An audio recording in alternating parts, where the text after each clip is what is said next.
Pozdravljeni! 27. maja je FIA objavila nove pravilnike za prihajajoče sezone v Formuli 1. In v pravilniku za sezono 2021 je kar nekaj novitet z področja aerodinamike in prav te si bomo ogledali danes.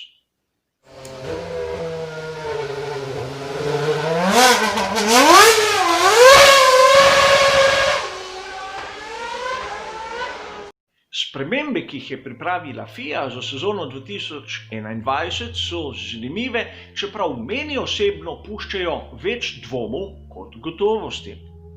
O razlogih, zakaj je do njih prišlo, malce kasneje, a najprej sem pogledal, kaj se je pravzaprav zares zgodilo v pravilniku, kakšne so bile spremembe, in te so vidne ter jasne.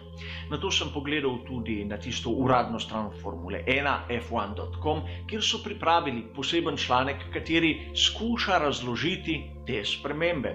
A ostalo je še kar nekaj dvomov, zato sem šel prebirati tudi tisti članek na motorsport.com, kateri je bistveno bolj poglobljen, a še zmeraj ne razloži vsega.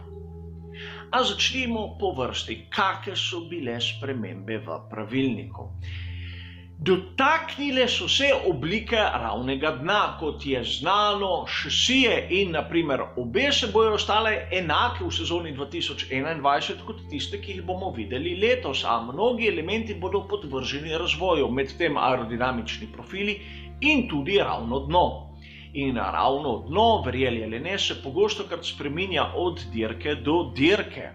Nam, navdušencem, je to malce manj znano, kajti te elementi so ponavadi skriti in malo kdo nam jih tudi razloži, zakaj je prišlo do kakršnekoli spremembe. A vseeno spremenila se je točka 3.7.2. Ta govori o obliki ravnega dna.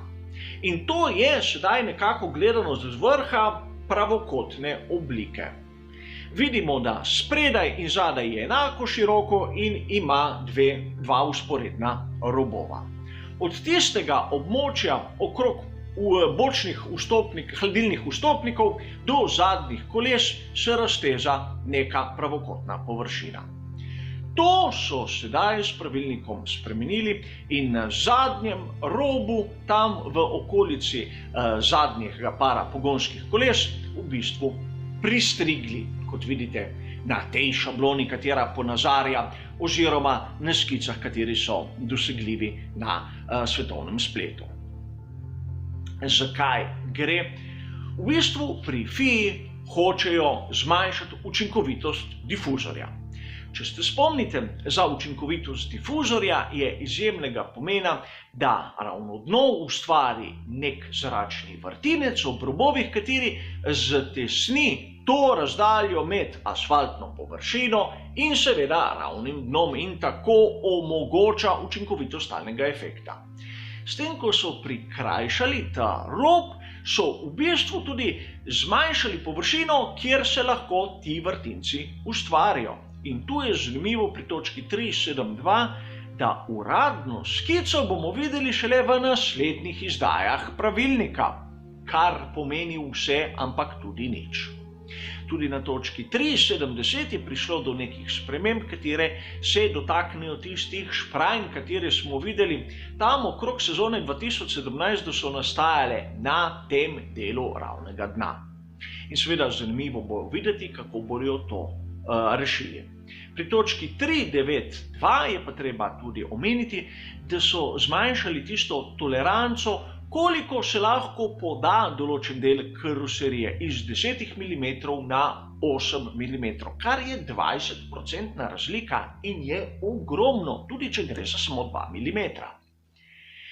In seveda sedaj je treba razložiti, zakaj mi ta sprememba povzroča kar več vprašanj kot gotovosti. Namreč spomnite se, ko smo obdelovali razna področja, kot je difuzor in kot je tisti kot med ravnim dnom in asfaltom. Namreč v Formuli 1 imamo bolide, kateri imajo lahko daljšo oziroma krajšo medosno razdaljo. O tem smo dostikrat govorili. In govorili smo tudi o bolidih, kateri imajo večji oziroma manjši kot ravnega dna nad asfaltom, imenovanega tudi v angleščini rake. In seveda, večja kot je vrednost tega raka, praktično večja je razdalja na koncu med ravnim dnom in asfaltom. In zato to rezanje tega končka ravnega dna lahko različno vpliva na različen bolid, to se pravi na različno konfiguracijo bolida. Torej, problemi ne bodo za vse ekipe enaki in nekatere bodo imele večje preglavice, nekatere ekipe bodo imele manjše preglavice. Seveda, tu gre za kombinacijo tako kota kot medosne razdalje. A videli smo v prejšnjih sezonah, da so bile te vrednosti kar se da različne.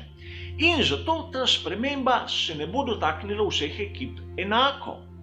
In razlaga, katera je še najbolj zanimiva, zakaj je prišlo do teh sprememb, me je pustila odprtih ust. Namreč pri FIA so zaskrbljeni, da bi pnevmatike Pirelli, govorimo o teh 13-palčnih oziroma te narejene za 13-palčna platišča, ob zvišani vrednosti talnega efekta v difuzorju lahko povzročale težave. Namreč jasno je, da bolid generira ogromno vsoto aerodinamičnega oprijema.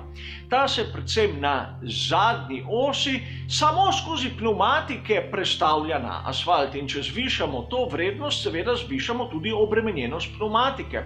Na eni strani se lahko pregrevajo, na drugi strani lahko pride do popuščanj, kot smo videli na tisti znani veliki nagradi Združenih držav v Indianapolisu. In ja, treba je priznati, da struktura pnevmatike Pirelli je ena in ista tam od sezone 2017-2018. Ne govorim o mešanici, ne govorim o debelini tekalne površine, ampak o strukturi, o karkasi. In pri FIA so se tega ustrašili, čeprav bi ta problem lahko rešili po mojem osebnem mnenju, po mojem osebnem videnju na bistveno bolj enostaven, bolj eleganten in bolj poceni način. Namreč, ukolikor se bojijo, da pnevmatika ne bi zdržala te sile, je rešitev enostavna. Dvignili bi lahko tisti minimalni pritisk, s katerim morajo delovati ekipe Formule 1. Če pogledamo samo vrednosti, katere imamo na razpolago za odpovedane dirke za veliko nagrado Avstralije, bomo videli, da so zapovedali pritisk v pnevmatikah na 22,5 PSI, kar pomeni 1,551 bara oziroma 20,5 PSI oziroma 1,413 bara, kar se vsi strinjamo, da so izjemno nizke vrednosti. Še posebej, če jih primerjamo z osebnimi avtomobili. Dovolil sem si vzeti naključno posnetke tistih tablic proizvajalcev, kjer predpisujejo tisto optimalno vrednost tlaka v pnevmatikih. In vsi vidimo, da so vsaj za tretjino višje. Kar je še ena točka, zakaj nikoli ne smemo primerjati pnevmatiko Formule 1 s pnevmatiko cestnega avtomobila.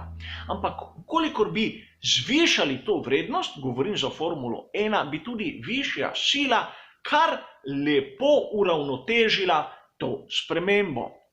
Ampak ne, raje so šli posegati v ravno dno, kar bo znižalo tisto vrednost, ki jo daje difuzor, po drugi strani onemogočilo bolidu, da se bo po mojem mnenju približal onemu spredaj, posebej na izhodu z ovinka, ker smo dostikrat videli, da je ključnega pomena in tako tudi znižali možnost prehitevanja.